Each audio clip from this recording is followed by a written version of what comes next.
আসসালামু আলাইকুম বন্ধুরা, কেমন আছো তোমরা? আশা করি সকলে ভালো আছো। চলে আসলাম অবশেষে তোমাদের মাঝে 99 নাম্বার ব্লগ নিয়ে। ভাবা যাচ্ছে আমরা চলে এসে বললাম 99 নাম্বার ব্লগে, এবং তোমরা সবাই কিন্তু জানো আজকে কিন্তু ঈদে মিলাদুন্নবী পবিত্র কালকে রাত থেকে কিন্তু শুরু হয়েছে, এবং কালকে রাতে দেখলাম আমরা মিলাদ মাহফিলও করে আসলাম, এবং আজকে তার জন্য কিন্তু আমরা রোজা রেখেছি। আমি মানে আমাদের পরিবারের সবাই মূলত রোজা রেখেছি আমরা, যার কারণে আজকে কিন্তু বের হওয়া হয়নি। আজকে কিন্তু তাড়াতাড়ি আমরা উঠেছি, এরকম না যে লেট করে উঠেছি আবার অন্য তাড়াতাড়ি করে উঠি নেই। প্রায় 10টা না 11টার দিকে উঠলাম, উঠে কিন্তু শুয়ে টুয়ে রয়েছি, পরে ভাবলাম না ভিডিওটা শুরু করে দিই। যেহেতু 99 নাম্বার ব্লগ, তার জন্য কিন্তু সারাদিন বসে কিন্তু চিন্তা করতেছি কী স্পেশাল করা যায়। এবং আমরা কিন্তু ইফতারির আগে মনে হয় না বাসা থেকে বের হতে পারবো, ইফতারির পর দেখা যাবে কি করা যাবে। এবং আসলে রোজারও তো প্রায় তোমার 5 থেকে 4 মাস হয়ে গেছে, অনেক দিন পর আবার রোজা রাখা, আবার সে আগের মতো একটা ফিল, এটা আসলে চমৎকার একটা রহমতের মতো লাগে।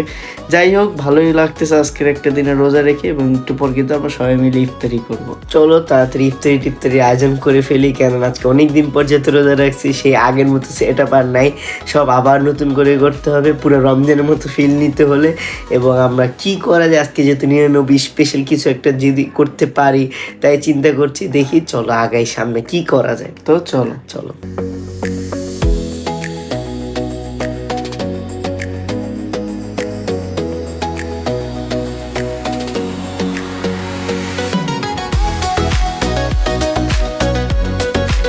সো এই তো যেমনটা দেখতে পারলো আজকে আয়োজন হলো হালকা পাতলা, এবং আসলে আমরা এরকম কিছু করি নেই, কেননা আসলে যেহেতু মানে বাংলাদেশে তো তোমার রমজানের সময় সব কিছু গুছানো আয়োজিত থাকে, বাইরে গেলে সব পাওয়া যায়, কিন্তু এখানে অনেক আয়োজন, তাও আমরা অনেক কিছু করছি, ফল টল করছে, আব্বু আনছে, এবং আব্বু সিপি থেকে অনেক কিছু আনছে, যেটা আসলে এখনো খোলা হয় না, গরমে ভাবে আছে, গরম হলে বের করলে যেটা কি আছে তাহলে তোমাদের দেখাবো। এবং যেটা তোমরা এতক্ষণ দেখতে পারলা, সালাদ করা হলো, এরপরে তোমার বিরিয়ানি করা হয়েছে, অনেকগুলো বিরিয়ানি করা হয়েছে, এবং আয়োজন করেছে আর কি, এবং আম্মুর হাতের রোস্ট, এটা আসলে যে কি অমাইক, মানে কি টেস্ট, এবং গ্রান শুনলেই বোঝা যাচ্ছে যে আসলে কি হয়েছে।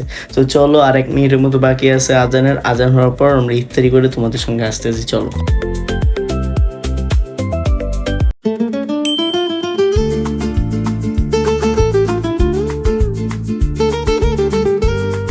সো যেমনটা দেখতে পাচ্ছ, আমরা কিন্তু ইফতারি করে নিলাম, করার পর কিন্তু রেস্ট নিয়ে নিলাম প্রায় 2 থেকে 1.5 ঘন্টার মতো। তো চলো এখন একটু বের হয়ে যাবো, যেহেতু আমাদের এটা 99 নাম্বার ভ্লগ চলতেছে, তাই চিন্তা করলাম, অনেকক্ষণ চিন্তার পর, যেহেতু এত সংগ্রামের পর আমরা যেহেতু এই আজকে 99 নাম্বার ভ্লগ পর্যন্ত আসতে পেরেছি, তাই কেন একটি সংগ্রামী একটা জায়গায় চলে যাওয়া যাক, এবং একটা ইতিহাস তোমাদেরকে বলা হোক। আশা করি তোমরা সকলেই জানো, একজন বাঙালি যদি তুমি হয়ে থাকো তাহলে কিন্তু আশা করি তুমি জানবা। আর যদি তোমরা যারা নতুন প্রজন্ম আছো, যারা আবার নতুন করে শুনতে যাচ্ছ, তাদের জন্য কিন্তু আজকে ভিডিওটা। তো চলো চলে যাই আগে সেই সংগ্রামী জায়গাটা, সেখানে যেই তোমাদেরকে একবারে বুঝিয়ে বলতেছি, চলো।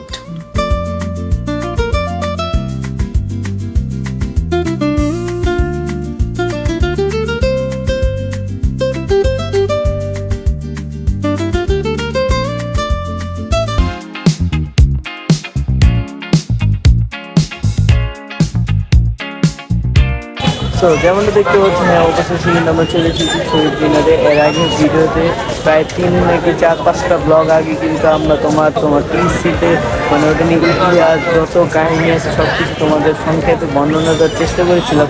এবং যেহেতু আমরা আজকে 99 নাম্বার ব্লগে আছি, তাই কেননা চিন্তা করলাম যে তোমাদেরকে কেননা আজকে শহীদ মিনারের কিছু বর্ণনা করি। চলো।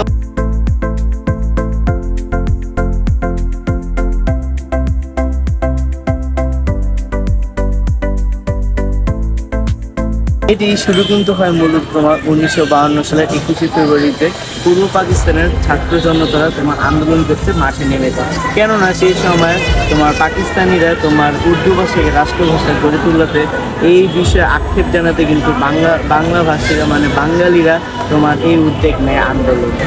বাংলা ভাষাকে রাষ্ট্রভাষা করার দাবিতে এই দাবি পাকিস্তানি বাহিনী না মেনে নেওয়ার কারণে তারা 21শে ফেব্রুয়ারি 144 ধারা নবায়ন করে, যা বাংলার মাটির মানুষ একজনও মেনে নিতে পারেনি।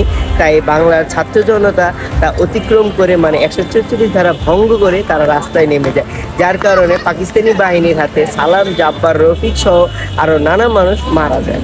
ভাষা শহীদদের প্রতি শ্রদ্ধা জানাতে ছাত্ররা রাতারাতি কিন্তু ঢাকা কলেজের পাশে কিন্তু একটা অস্থায়ী শহীদ মিনার তৈরি করে, কিন্তু সেটি কিন্তু তৎকালীন সময় কিন্তু তোমার কিছুক্ষণের মধ্যে কিছুদিনের মধ্যে ভেঙে ফেলা হয়, এবং এটারই কিন্তু আসলে তোমার পরিণাম কিন্তু ছাত্র এবং বাঙালি সমাজের মনের ভিতরে অনেকভাবে আঘাত করে। এতে শহীদ মিনার অনেকবার পুনর্নির্মাণ করা হয় এবং বর্তমানে ঢাকার কেন্দ্রীয় শহীদ মিনার হলো শহীদদের একটি প্রতীক, যার মাধ্যমে ভাষা শহীদদের তাদের যে আত্মত্যাগ তা আমরা বুঝতে পারি। এবং প্রতি বছর 21শে ফেব্রুয়ারি আমাদের বাংলাদেশের সবাই খালি পায়ে তারা সবাই চলে আসে শহীদ মিনারে তাদের সব ভাষাবিদদের শ্রদ্ধা জানাতে। সো এরপরে কিন্তু 1999 সালে ইউনেস্কো কর্তৃক যখন এই 21শে ফেব্রুয়ারিকে যখন স্বীকৃতি দেওয়া হয়, তখন কিন্তু এটা শুধু বাঙালি জাতির জন্য এবং বাংলাদেশের জন্য কিন্তু একটি ভাষা দিবস হয়ে যায় না, সারাটা দেশের জন্য আন্তর্জাতিক ভাষা দিবস হয়ে যায়।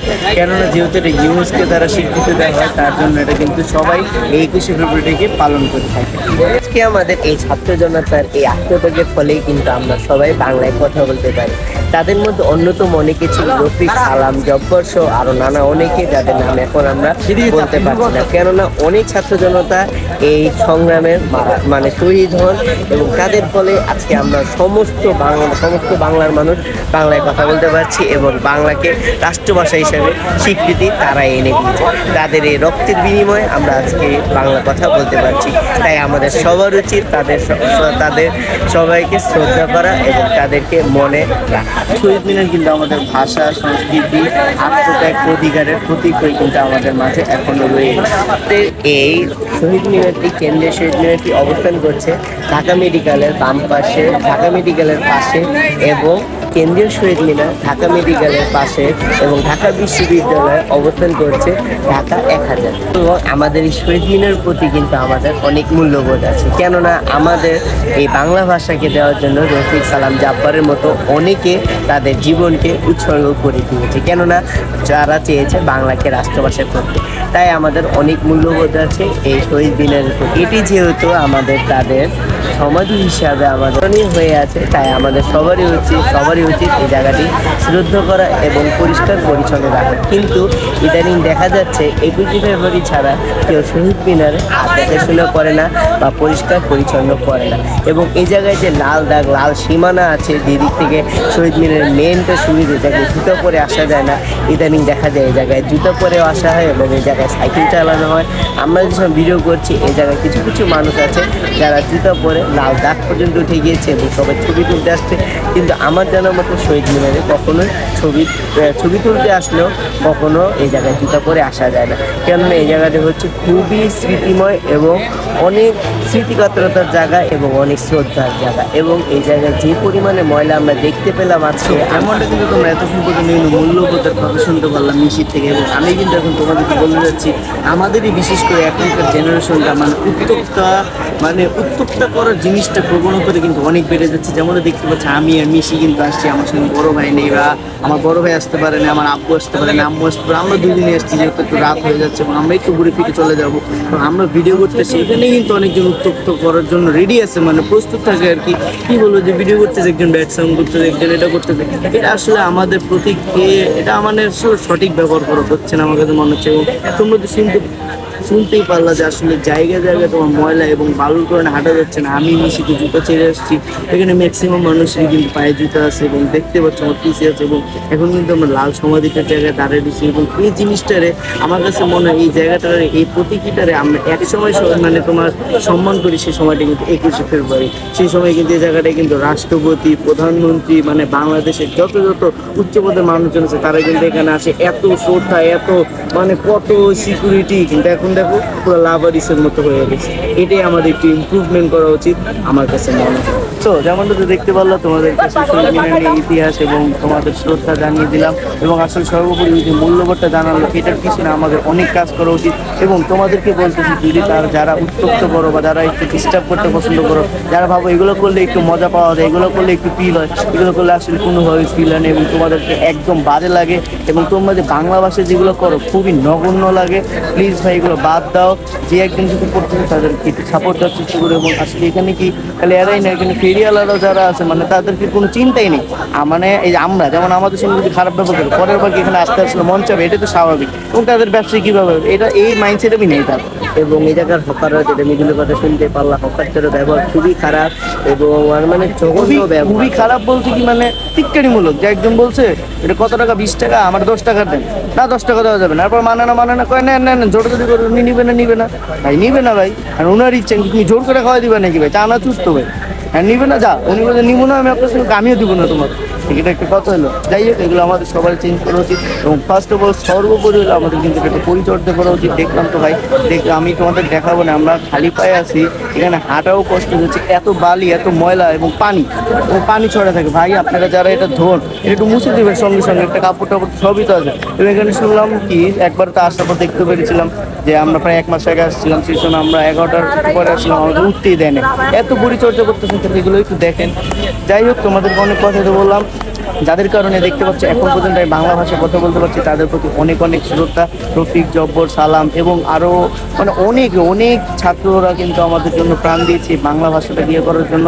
এবং আমাদের কিন্তু মূল মেসেজটাই হলো তোমাদের কাছে যে আসলে এই 21শে ফেব্রুয়ারিকে এটাকে প্রাধান্য না দিয়ে, মানে মূলত এটাকে প্রাধান্য না দিয়ে সারা জীবনই যেন বা সারা সময়টাকে যেন এটাকে একটা প্রাধান্য, পরিচর্যা এবং স্মরণ করে রাখা যায়। কেননা 21শে ফেব্রুয়ারি শুধু একটি দিনই যদি আমরা যারা পরিচর্যা করি তাহলে কিন্তু হবে না। কেননা সালাম জব্বর কিন্তু তারা একদিনের জন্য মারা যাননি, তারা আজীবনের জন্য মানে শহীদ হয়েছেন আমাদের জন্য। সেই জন্য আমাদের সারা বছর, সারা দিন, সারাক্ষণ আমাদের মাথায় রাখতে হবে, তাদের প্রতি শ্রদ্ধা থাকতে হবে এবং তাদের প্রতি কোনো বেয়াদবিমূলক কাজ করা যাবে না। কারণ এই জায়গায় সবাই আমরা দেখতে পাচ্ছি, সবাই এবং তোমাদের কাছে অনেক রিকোয়েস্ট থাকবে যে তোমরা যারা এই শহীদ মিনারে আসবা, প্লিজ শ্রদ্ধা যাদের করো তাদের সামনে কি তোমরা জীবনে জুতা নিয়ে উঠতে পারবা তাদের গায়ের উপরে, এটা তো তাদেরই আমাদের কাছে স্মৃতি সমাধি হিসেবে আমাদের রয়ে গেছে। এটাকে আসলে তোমাদের পক্ষে সম্ভব হবে, তাই তোমরা কিন্তু জুতা রেখে একটু বর্জন করবা। এখানে কিন্তু বেশিক্ষণ লাগে না হাঁটতে, তাই একটু জুতা রেখে আসলে কিন্তু এরকম তো কোনো সমস্যা হবে না। যাই হোক, অনেক কিছু স্মৃতি তোমাদের সঙ্গে চারণ করলাম এবং লেট হয়ে গেছে, 11টা বাজতে আর 1 মিনিট বাকি আছে, আমরা নেমে যাব। কারণ এখানে সিকিউরিটি গার্ডরা আছে, তারা এসে নেমে যেতে বলে। সিকিউরিটি গার্ড বলতে কি, ঢাকা বিশ্ববিদ্যালয়ের কয়েকজন ভাই আছে, হ্যাঁ প্রোটোকলরা, তারা আর কি এসে একটু এখানে পরিচর্যা করে। যাই হোক, তাদের বলার আগে আমরা একটু বের হয়ে যাওয়ার চেষ্টা করবো, কারণ এটাই যেহেতু নিয়ম, তাই নিয়ম আমাদের মেনেই চলতে হবে। তাই তো চলো বাসায় চলে যাই, তোমাদের সঙ্গে দেখা হচ্ছে। চলো।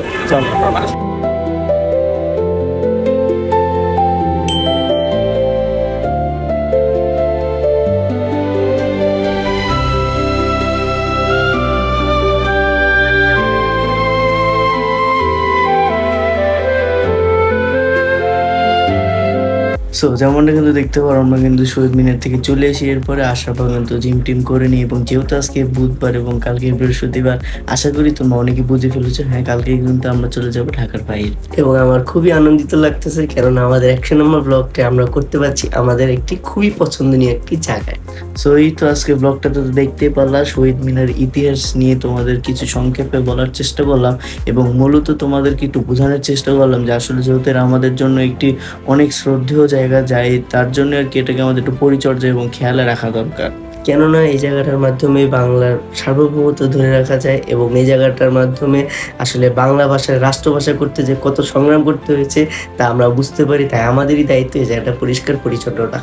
এবং সর্বোপরি এবং সবচেয়ে বড় কথা হলো, সেখানে মানুষদেরকে আসলে হ্যারাসমেন্ট করাটা, এই বিষয়টা আসলে আমাদের নিজে থেকে তুলে দিতে হবে এবং আসলে প্রশাসন এবং যারা সেখানে দায়িত্বে আছেন তাদেরকে একটু কড়া নজর দিতে হবে। যাই হোক, আজকের ভিডিওতে তো দেখতেই পারলা, তোমরা আমাদের জানাতে পারো যে আজকের ভিডিওটা কেমন লাগলো, এরকম আরও ভিডিও করবো নাকি, এবং এখনও জানিয়ে দিতে পারো 100 নম্বর ব্লগে আমরা কি এরকম নতুন করতে পারি। তো এই তো আজকের ভিডিওটা, ভালো থাকবো, সুস্থ থাকবো এবং আমাদের জন্য দোয়া করবে। আসসালামু আলাইকুম। পরবর্তীতে শহীদ মিনার অনেকবার পুনর্নির্মাণ